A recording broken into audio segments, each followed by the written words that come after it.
Oh, good morning, everybody.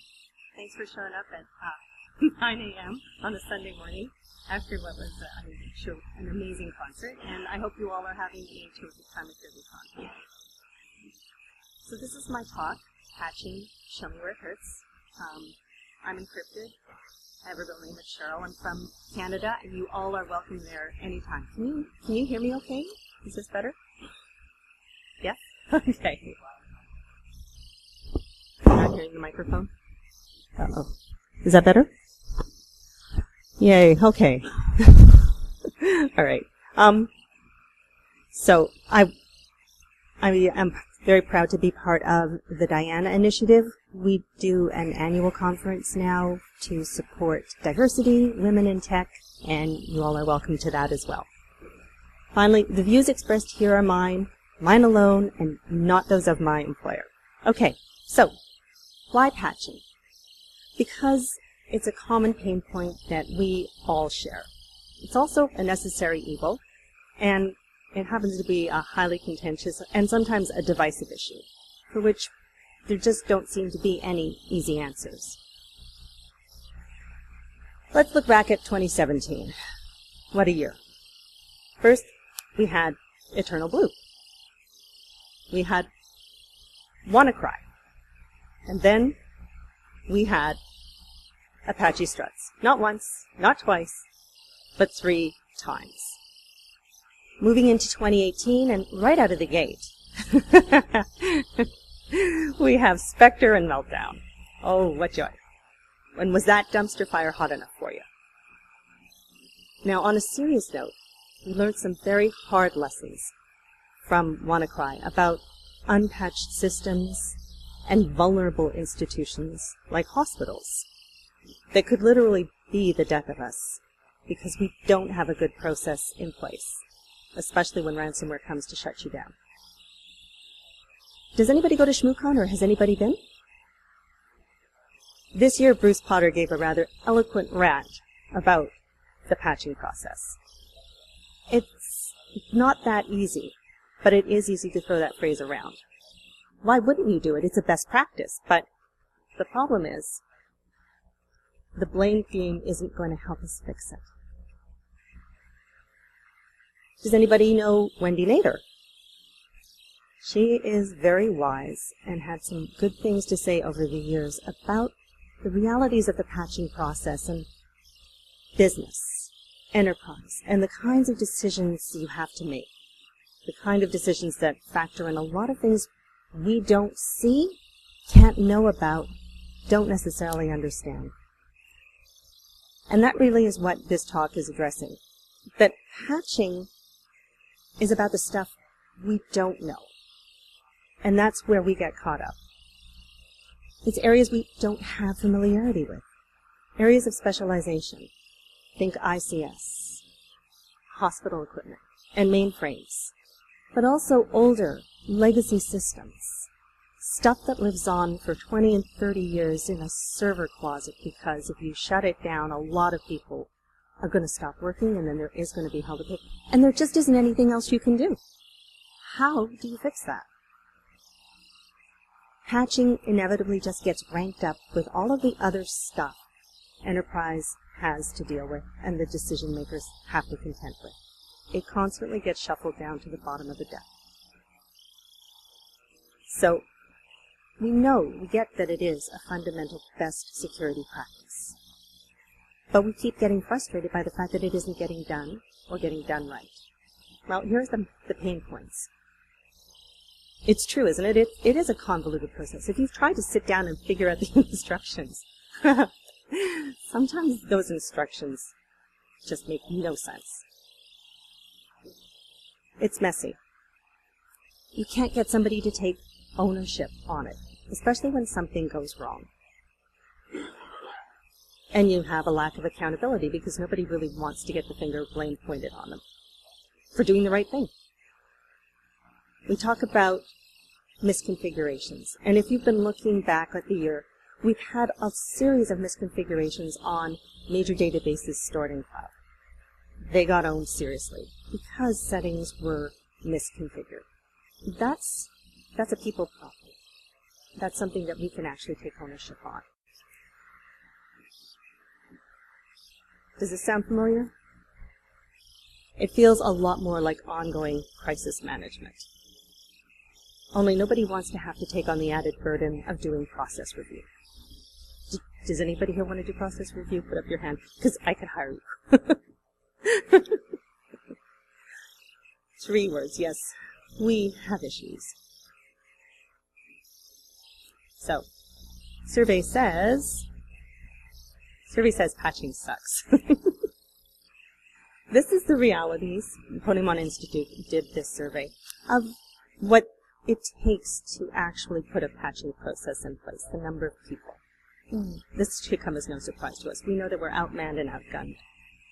So I would say, for us anyway, 3 words: prioritize, optimize, and automate. Only. That's easier said than done.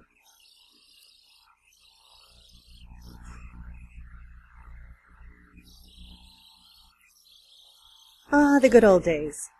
Remember the good old days when it was just all about Patch Tuesday? Got ready for Patch Tuesday. We had some test systems set up. Everybody knew it was coming. Not anymore. Now we've got staggered releases. We've got out-of-band releases. We've got previews. And we've got something called supersedence. Does anybody have a particular favorite of those that they hate? We've done a lot of out-of-band releases. So, from an enterprise perspective, which comes down on our shoulders, how do we manage the downtime with the uptime? And then, who has had the joy of trying to identify who the stakeholders are so that you can inform the stakeholders, so that you can get the sign-off from the stakeholders and circle around back to get everybody in. A week has passed, quite honestly, before you actually get to do what you need to do. So we're damned if we do. Because yes, stuff goes wrong. Spectre and Meltdown. I've lived through that. Put up your hands. How many people had to deal with the dumpster fire of Spectre Meltdown this year? I will have sympathy cookies for you. And then we are damned if we don't. Yes, the cure may seem worse than the disease, but WannaCry was the case in point for everybody. It was a huge wake-up call, especially for people who thought they were adequately protected, because then not Petya circled around and people found out they weren't. That patch you might have thought you'd applied wasn't there. So based on what we are learning, how do we help organizations to do this better? How do we make it a less bitter pill to swallow? So yes, good patches do go bad. Things will go wrong. What we need is not just a patching process, but a process that addresses what do we do when shit happens.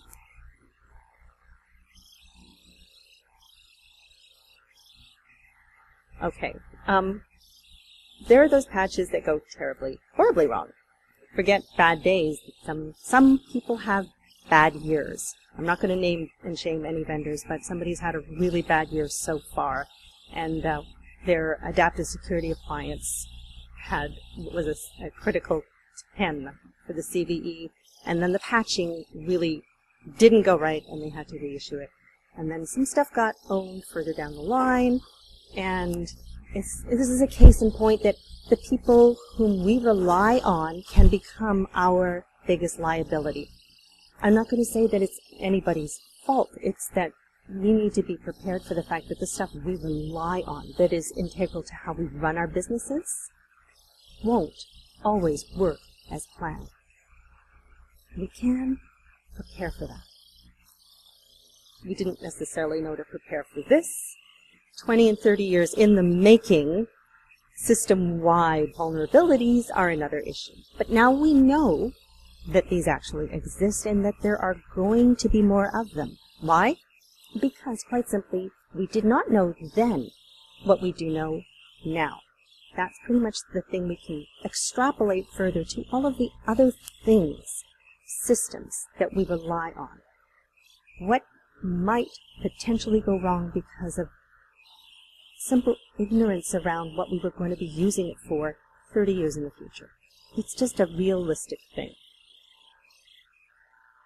Do we have backups in place? How have we tested those backups? Do we have an alternate to the backups in place? We hear stories about people who discover that the tapes, the backups, the systems, when they run them, failed. That was an awful surprise. But not one that had to happen. It comes down to the price we were willing to pay for speed and performance, rather like a buy now, pay later plan, except we're getting served the bill now. And there's a constant refrain in business because, 2 words, innovation, disruption. Everybody wants to be the first to the finish line. So we kind of leave security behind in the dust in order to make it there. So I would say you need to question the process when doing things right gets left out of the process. Oh my God. IoT. Yes, this is going to be, it's at the root of all evil. Why do we have to make things that connect to everything? But we do. This is our way of our life. We are constantly building stuff so that it connects. And anything we build, we have to find a way to connect it.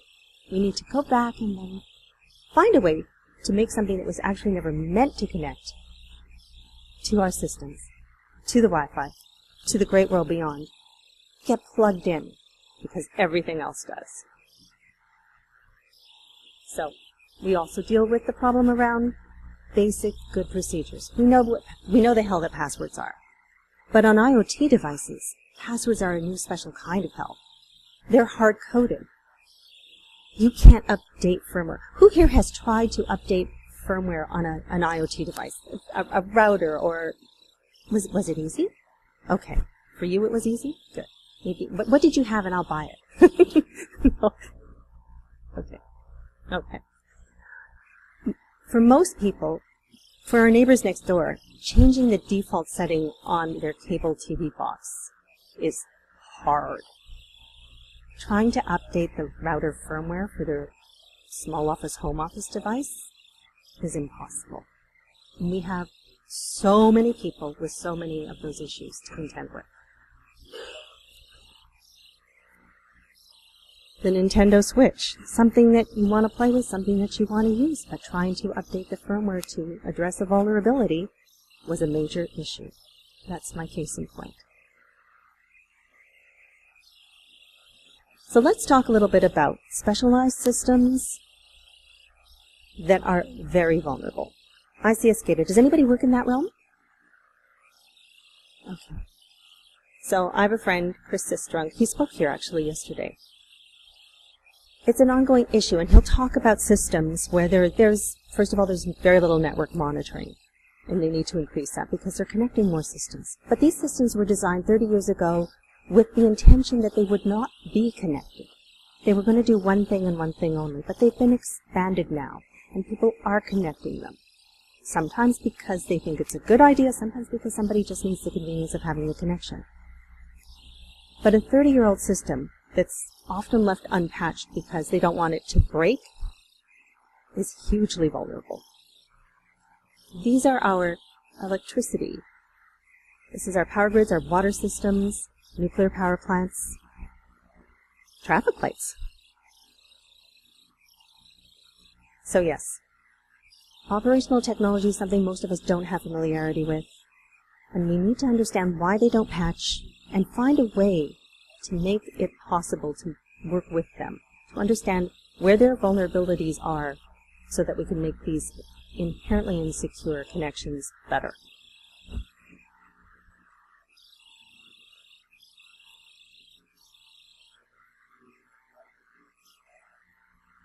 Medical devices. We've heard some horror stories about pacemakers and insulin pumps. Again, it's the same issue. These are very specialized components, and the testing on them has to be done in conjunction with what the needs of the medical practitioners require, and not what we think is best. This is where the butting of heads occurs. It's hard choices based on realistic issues. There are some great people doing some fantastic work here, so a shout out to I Am the Cavalry and Josh Corman, Yelena, Audie, and thanks to everybody who is trying to make headway and raise awareness about this particular set of issues. There was some frightening statistics that came out in the aftermath of WannaCry about the National Health Services in England, and the reality about how many of these hospitals simply are not in a position to apply patches or update the operating systems. There's an opportunity, if we can find it, to work with them to make this better. All right, does anybody work with mainframes? Well, again, specialized systems, the concept of walled garden, the thought that nobody is ever going to get in these. The realities with them are nobody touches the mainframe. It's very cloistered and very secured, and for the most part, they are very secure, hugely fast, reliable machines. But they do have vulnerabilities. You do scheduled downtimes, because if you don't, an unscheduled downtime for a mainframe, think of a couple of days of not being able to access your money from the bank. We had a couple of friends of mine here who actually ran an evil mainframe course about how you can hack a mainframe. Because, yes, Virginia, you can hack the mainframe. And sometimes you should, to test. All right, so how can we do this better? There are ways. Patching doesn't have to be the only option. Misconfiguration. This is a fact. So if we look at things like network setup, putting good basic practices, locking down ports that don't need to be open, setting up stronger firewall rules. A friend of mine, Ian Coldwater, gave an excellent talk yesterday about how you can attack Kubernetes, and she raised the exact same issues about firewall settings, ports left open, misconfiguration items that attackers find utilized to their advantage. So, testing and rollbacks. Having backup plans in place and knowing what to do and how to use them. It comes as part of your disaster recovery plan, usually. But a lot of places just pay lip service to that. If you test it regularly, if you know what it is and how to use it, you aren't going to find out on the day of that it didn't work. Let's talk a little bit about visibility. Being able to see from end to end, understanding all of the things you have in play, where they are, what they do, and their priority. Do you know what your crown jewels are? Do you know where they're running? Do you know who to go to get answers on them when stuff goes down? Because I can tell you from experience, when you get hit with a critical vulnerability, management suddenly screaming, and your asset management program is not up to date.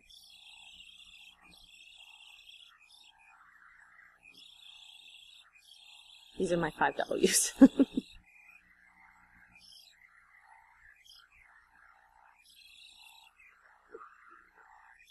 So, as far as mitigations go, yes, you can have virtual patches.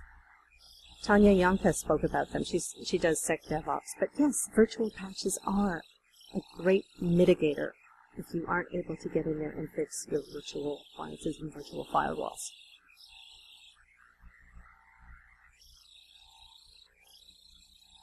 Bottom line, cybersecurity is not a band-aid solution. What we need to do is be able to work with our organizations, understanding their objectives, helping them understand what we do and how we can work with them to make things more secure. If we can identify the pain points, we can make for them a business case to give us the resources, the funding, and the cooperation we need to do this better. Because if we want to help management get the message, then we are the ones to write a new prescription for patching. And it's time for a second opinion. Thank you all very much. Are there any questions? Okay. Thanks again.